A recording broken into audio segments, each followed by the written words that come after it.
Hi everyone, Bernard here with the latest Citizen vlog. It's Sunday the 19th of January, after the 18th of January game against Crystal Palace. City 2, Crystal Palace 2. So after the joys and excitement of, well, Old Trafford and then Aston Villa, back at the Etihad, obviously, for a little game against Crystal Palace. Nice cover again. Obviously, a little celebration of Sergio, who was very, very nearly was a hero again for us yesterday, wasn't it? Not his fault, though, is it? It's not his fault. It wasn't a hero. It's other people's fault.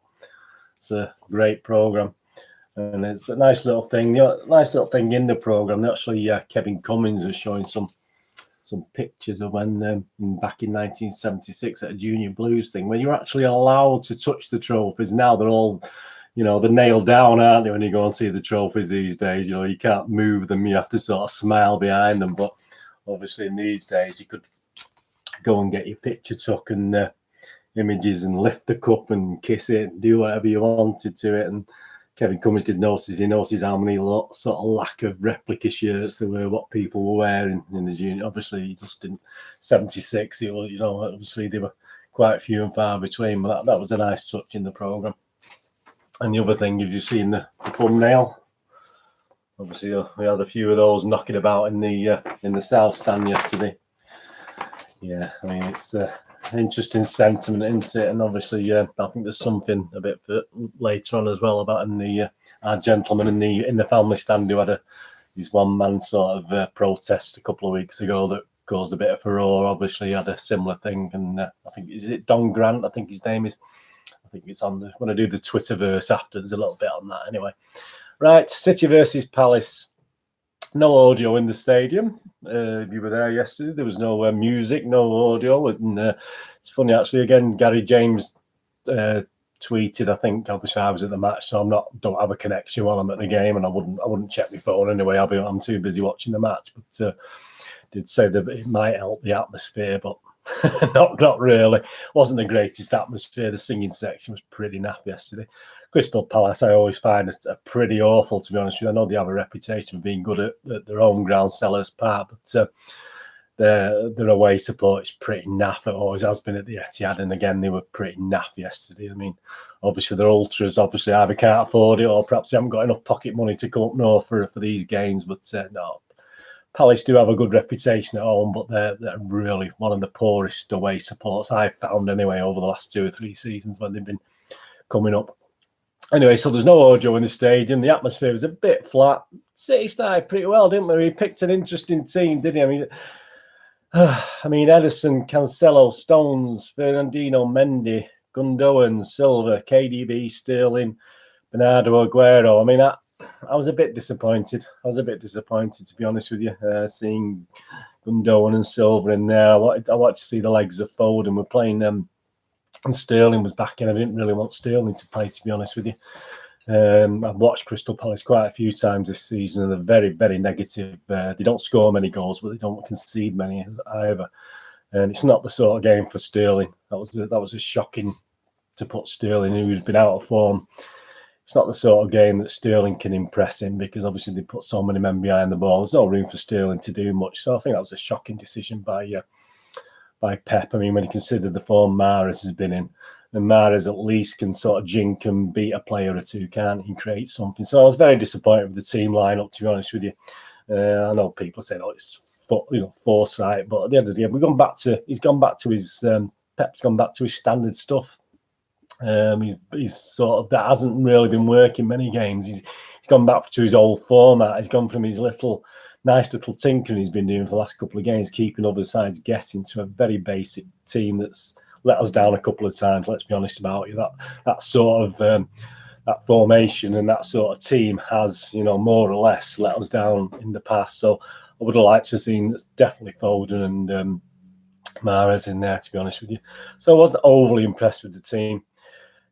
Crowd 54,439. As I said, it was quiet. There's a lot of empty seats, to be honest with you. So there's obviously a lot of ticket sales, but people didn't turn up because that's near capacity, with allowing for segregation. City had 72% of play, 28% for Palace, and this is where the problem starts again, really, with the shots for City, 25 with 6 on target. Now, when it's up in the 50%, that's when we've been playing well. The last couple of games, we've been sort of getting a 45 to 50% shots on target ratio, but that's back down to the 25% where we've been struggling. So we're back to there with 25 shots, 6 on target. Palace 5 shots, which I can remember 2 or 3 of them. I can't remember of having 5, and obviously 3 of those were on target as well. So 14 corners for City.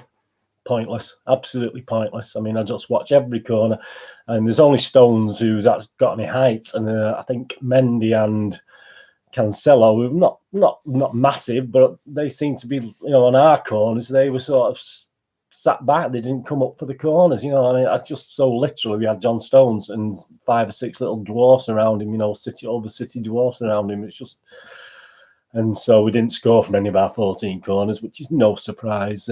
Palace had a couple, managed to score from one, didn't they?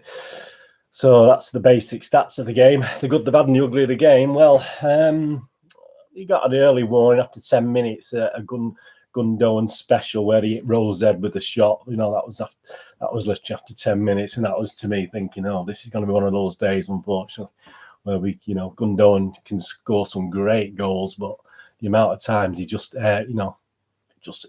his shots are terrible. I don't know. I mean, how can someone be so accurate 1 minute and then just so wayward the next? I just don't know.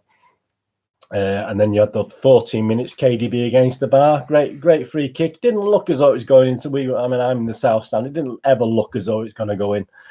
And then we had a bit of pressure, didn't we, for about a minute afterwards? We had 2 or 3 half chances, and Sergio had a good chance, perhaps to put it back rather than try and beat the keeper. But it came to nothing. So that was 14 minutes, and Palace didn't do much. We had the foul, didn't we, on the foul Stones on Saha, which the refs may have given it. I didn't see that much in it. It was clumsy. There's a chance it could have been getting. The ref had given it. I don't think the VAR would have overruled it. But no, and I wouldn't say it was a Stonewall penalty. It was just clumsy, really. But we got away with that one, perhaps. But I don't think so. I don't think it was really an obvious penalty. Sterling had a chance where I think he headed wide, and he sort of headed way over the bar when he just couldn't get over the ball. But we were putting crosses in again, weren't we? We were putting these crosses. I mean, that Dzeko's not there, and we seem to be doing it again. And this is when we fall flat in our games, where we're just putting crosses in for the sake of crossing it. And Pep said that was a good thing in his post-match thing, but he said that's a good thing. We're getting crosses in the box, but didn't he say, obviously, what's the point of crosses? And I think he said a few weeks ago there was no point in doing crosses because obviously, like we see, there's no one of height. So what's the point if you do low dip it, low crosses and whip it into the box? Fair enough, but not ones that are just floated in, hoping someone will get it. I mean, obviously, it did work eventually later on in the game, didn't it? But no, I don't. I mean, Sterling couldn't get over it. You couldn't blame him. He was in the right. He headed over. You couldn't really blame him too much. And so then on 39 minutes, the Palace goal. I mean, the marking was a shambles. The defence was a shambles. I mean, they were playing head tennis between each other, weren't they? The Palace players, he headed it back across, and there was no marking back on the far post because everyone was getting each other's way on the first cross that came in from the corner. So when the I think it was can't remember the guy's name, and when he headed it back over, obviously it was virtually a free header into the goal, and Ederson had no chance for that. And then we nearly went 2, didn't we? Ederson, I don't know what Ederson was doing. I was pretty disgusted, to be honest with you. A long ball, he came out. He was never getting there. We could see in the south stand he wasn't getting there. It was up the other end. He was just, unfortunately, the Palace player panicked a bit and fouled Fernandinho, and he probably had the legs to get in front of Fernandinho, to be honest with you. But it was needless, but that was shocking from Ederson. And for that reason alone, probably today, Ederson gets a pretty lowest mark I've probably given him this season, to be honest with you. So 1-0 at half-time. I did read the match reports when I came back later on. It was interesting how many shots were being blocked. Every sort of attack seemed to say shot blocked, and all this sort of thing. So Palace did, then you got 8, 9, 10 men at the back. I suppose you are going to block a few shots, and all credit to Palace. I think Pep said the second half we didn't start great. We had a Sterling had a poor effort where he should have done better. About 51 minutes. Then we saw the first substitution on 62 minutes. So Jesus, who, you get back to the team, well, I would have loved to see Jesus and Aguero up front again, because obviously Jesus ploughing down the left rather than Sterling. So obviously we did get Jesus in the 62nd minute. 72nd minute, the handball, the penalty shout, VAR. I mean, on the rules of VAR, that's not a handball, that's not a penalty. So I don't think there's a lot much we can do. Obviously, if it had been a forward player and he'd handballed it, then it fell for someone else to score. Obviously, it would have been counted as handball. But obviously, we know defenders can get away, and because it hit another part of his body first. I think the rule. I think they said on Match of the Day last night, Rule 12A was it? So but we give up, don't we? I just get frustrated with it all anyway, VAR, etc. So I don't know. I mean, fair enough, no penalty. Probably didn't deserve anything there. 73 minutes we eventually brought on Mahrez for Bernardo, and quite early doors he had a good chance, but another Gundogan style shot high and wide, so that wasn't great. And then obviously into the last 10 minutes, I'm feeling a bit down, and most of the fans are feeling down. The atmosphere's okay second half, even though we're getting beat. There's a little, at least we're trying to sing a little bit, which is more than the Palace fans did, even though they were winning 1-0. I mean, they were absolutely pathetic.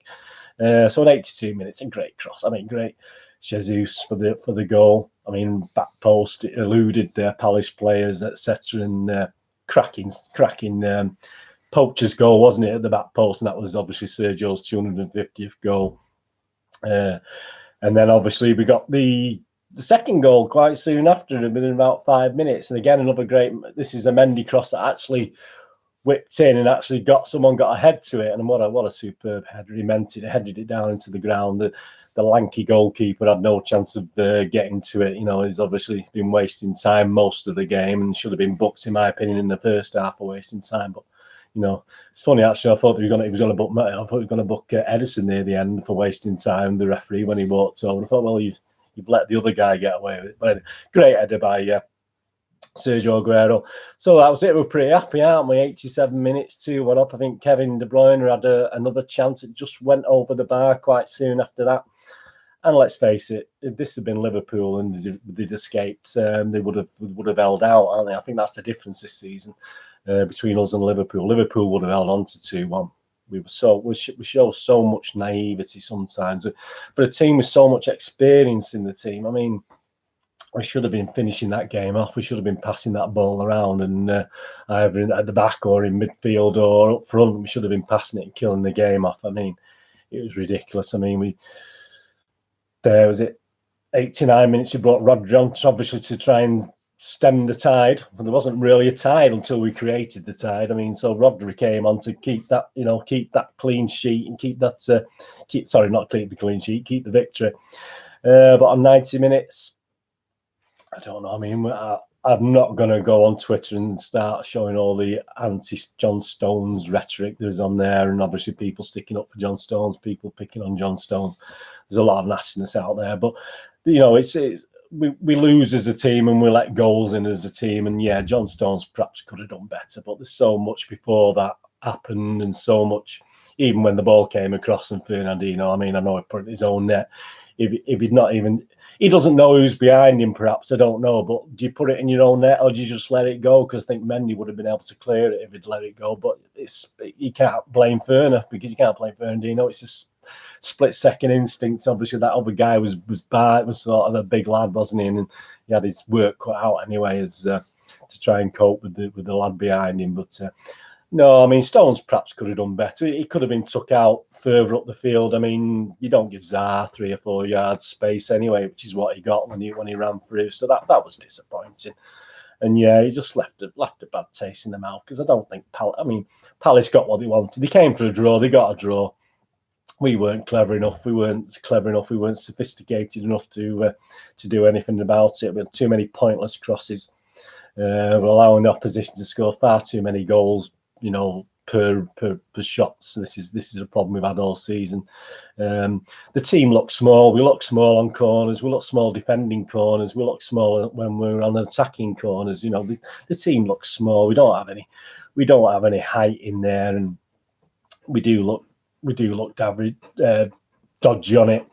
Because Palace were just an average team, but average teams had beat us. Wolves were an average team and they beat us. Norwich are a terrible team and they beat us. United are a very average team and they beat us. So no, it's just more of the same. Very disappointing yesterday. Referee, well, Graham Scott. He may as well not be there half the time. I'm not overly impressed with Graham Scott. Pep Watch, he was a bit. That's a good image, actually. A good catch. He looks even he looks small, doesn't he? There, he looks a bit down, doesn't he? He was okay. He wasn't too down on it, but he was saying when asked about the tactics, he said we played similar to Villa. I don't think anything was lost in translation. I don't think we played anything like what we played against Villa tactic-wise, etc. And he's saying, obviously, we'll learn from our mistakes, which is the mantra, isn't it, from all these things, which we hear time and time again over from different managers, from different years, from different people. It's just one of those things. But no, I mean, Pep,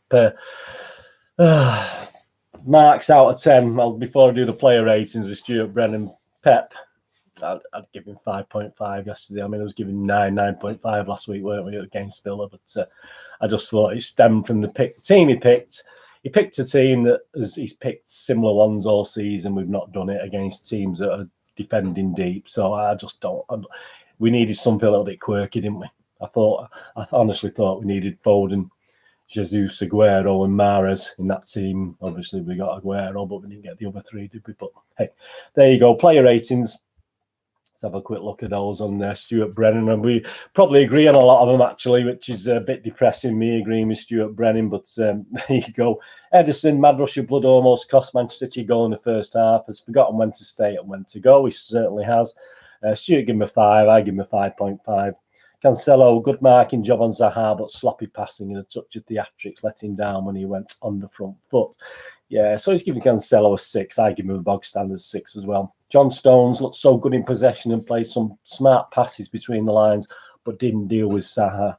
6. But again, yeah, I mean, I give John Stones a 6, which is the basic. It's not anything bad. I mean, Zaha's a good player, but you need to double mark him for a start because he's tricky. We all know what Zaha's like. So, he was on a hiding to nothing anyway, wasn't he, unless he's going to get help.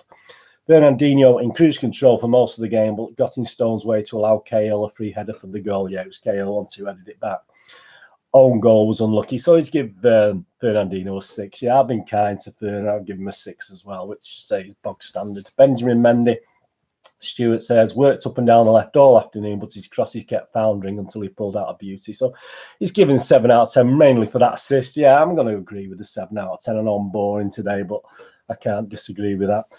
Gundogan, one deft pass, which almost set Aguero free in the box. But again, too much of his work was in ineffectual areas. So he's only give Ilkay 5. I give Ilkay 5.5. But no, again, I don't think Gundogan and David Silva in that midfield adds anything at the moment. Kevin De Bruyne, Stuart said, hit the bar with a fine free kick, but was strangely unable to influence the flow of the game. In fact, he faded out of it. So he's give Kevin a 6. Yeah, I mean, I give KDB a 6 again. I just don't, he needs people moving. He needs a bit of space to put those balls into, and there just wasn't that option yesterday.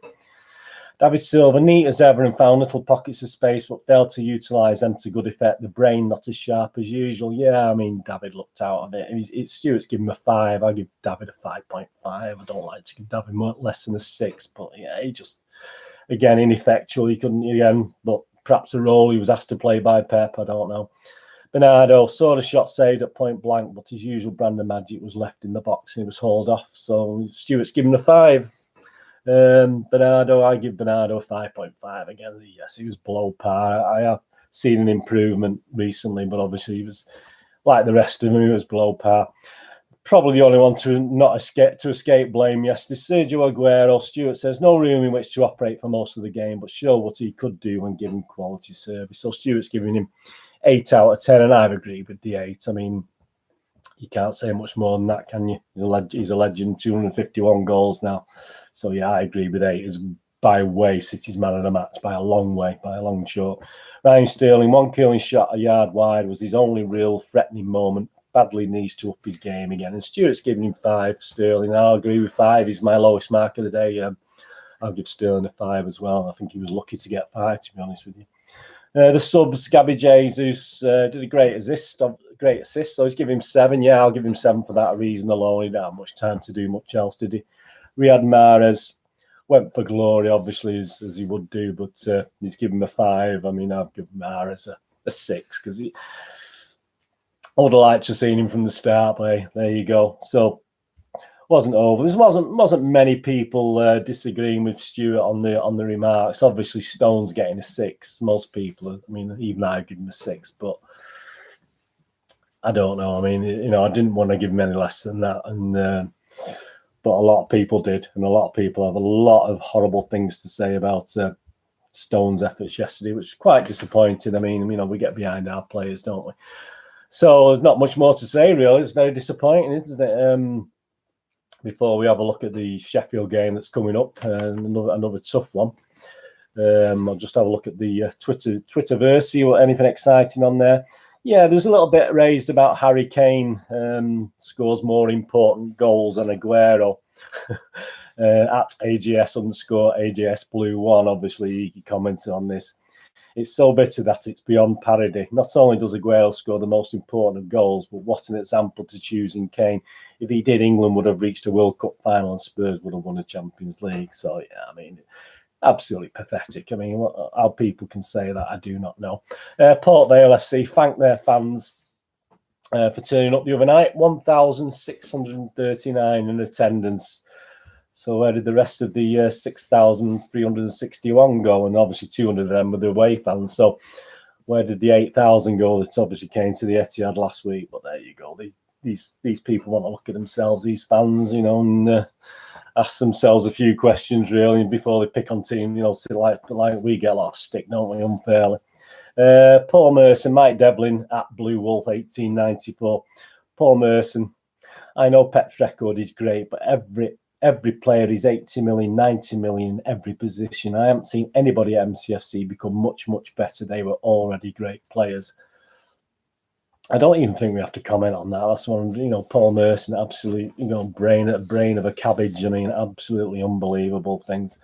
Gary James, as I say, the wonderful Gary James.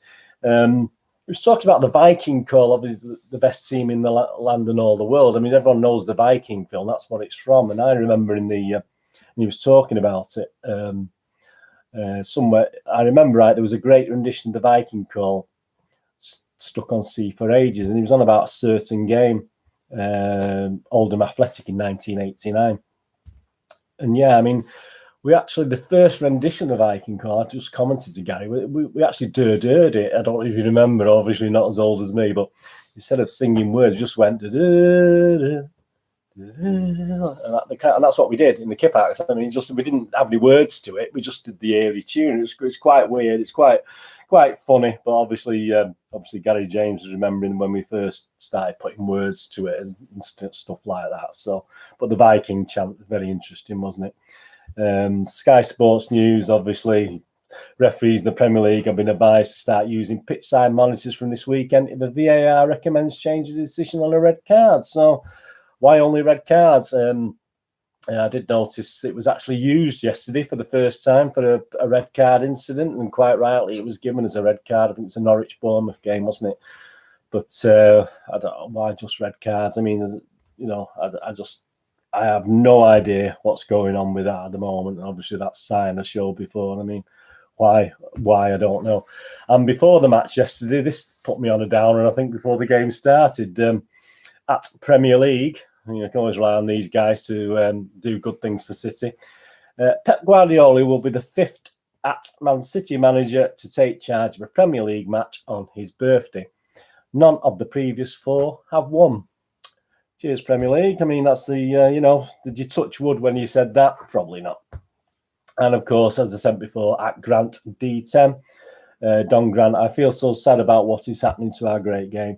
So again, Don had a thing up in the in his little section. As I said, we had ours in the South stand, but again, I think I saw it at half time, I think, in the family stand. So I don't think there's too much untoward going on with that yesterday. I don't think he got into trouble anyway, and I don't think he would do now with the obviously all the support and all the publicity he's been getting.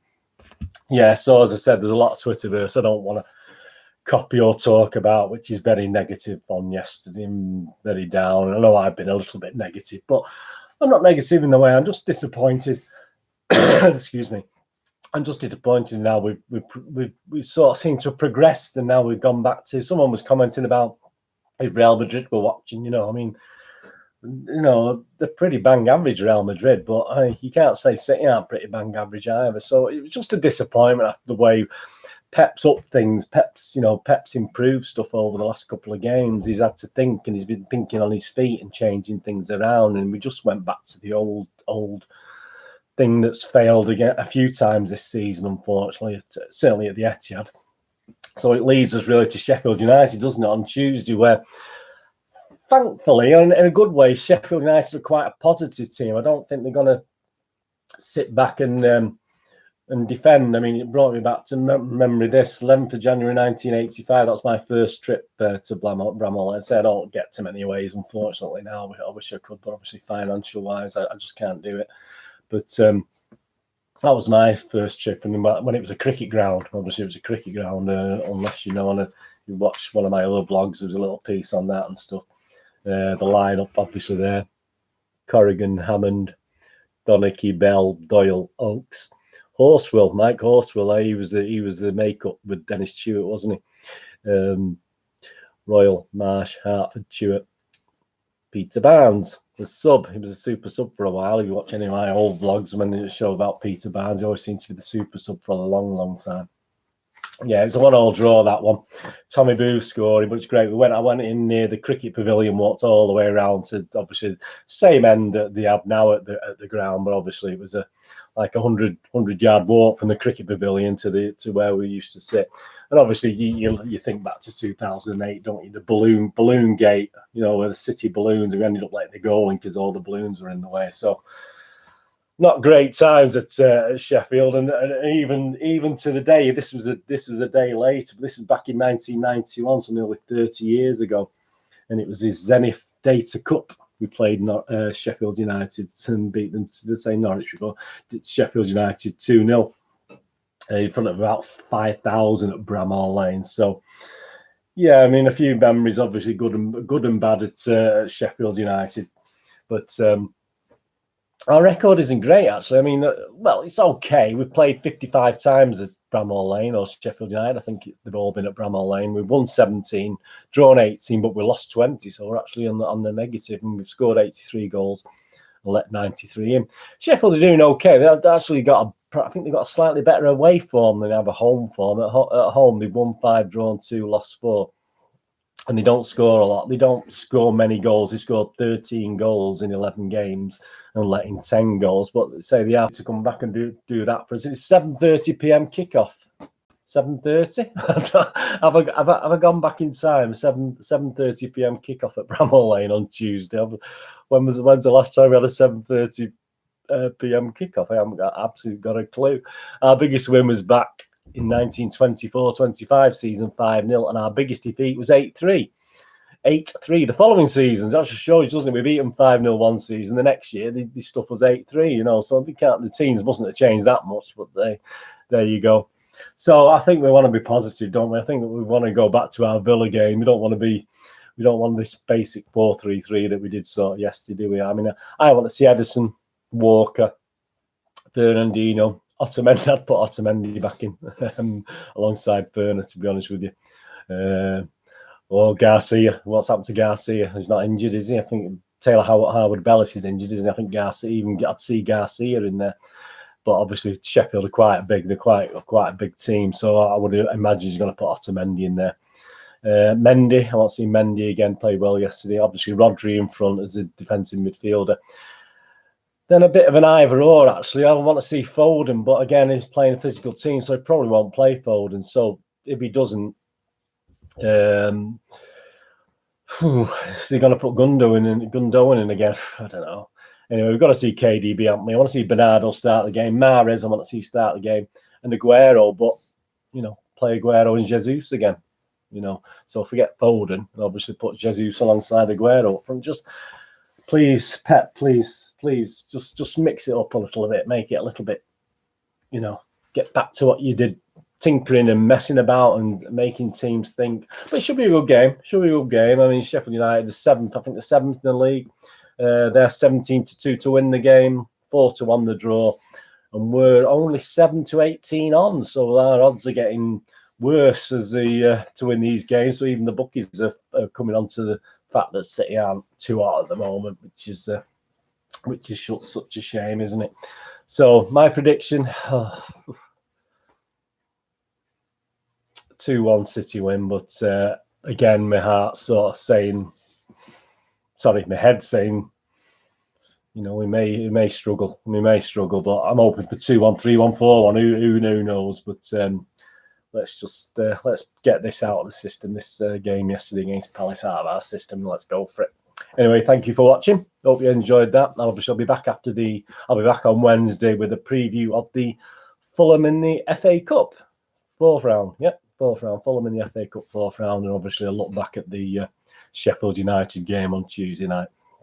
Thank you so much for watching. Hope you enjoyed that. Please push the subscribe button. That'd be great. Push the bell notifications. Thumbs ups are always nice. Please give us the thumbs ups. And obviously, if you're into movies as well, please just check the playlist and the links below. There's movie reviews and board game reviews, etc. on my website, moviegamenostalgia.com, where I try and make a little bit of a living. So if you get a chance to have a go on there, if you're interested in board games, posters and DVDs, please have a look on moviegamenostalgia.com as well. Anyway, thanks for watching. Whatever you're going to do with the rest of your day, have a great one. Let's all cheer up. I'm not too bad, actually. I was a bit down yesterday. I'm not too bad today. But whatever you're doing the rest of the day, have a great one. Look after yourself, look after your friends, and more importantly, look after your family. And hopefully I'll see you all again. Me and Pep, me and Cheerful over there, Mr. Happy. I'll see you all again very, very soon. Thanks for watching. Bye-bye.